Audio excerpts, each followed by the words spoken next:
सर्व शेतकरी मित्रांना अवघड गोटा फार्मन माझा नमस्कार. शेतकरी मित्रांनो, व्हिडिओ घेतोय 12 फेब्रुवारी 2026. जोडा विक्री टाकता मित्रांनो. आपल्या घरी आलेला आहे हा जोडा. आता बघू शकता, दूधवाल्याचे असल्या दूधवाल्याचा उल्लेख करत असतो मी.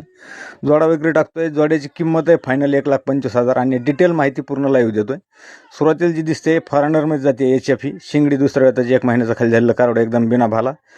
16 लिटर तुमच्या स्वतःच्या हाताने पिळून भेटेल आणि किंमत जोडीची सांगणार आहे मित्रांनो. बघू शकता पूर्ण लाईव्ह आहे, काहीच झाकून लपून नाही माझ्याकडे चालत. बघू शकताय जोडीची किंमत आहे फायनल 1,25,000 रुपये. 16+ कारवडे सुरुवातीचं जे दाखवतोय हे फॉरेनरमधलं शिंगडं. आणि हे 2 नंबर होंड आहे. हे 18+ पिळून आहे मित्रांनो. हे बी 1 महिन्याच खाली झालेले बिना भाला आहे होंड कारवडे. हे बघू शकता HF मध्ये हे 18+ पिळून भेटेल. जोडीची किंमत 1,25,000. पत्ता आहे तालुका जिल्हा बीड, गाव आहे खंडेपारगाव, बीड जिल्ह्यापासून 7 किलोमीटर अंतरावर. ज्यांना घ्यायच्यात त्यांनीच कॉल करा. मोबाईल नंबर स्क्रीनला दिला आहे. मोबाईल नंबर आहे 99 60 76 12 99. विनाकारण कॉल करून त्रास देऊ नये एवढी नम्र विनंती आहे. धन्यवाद.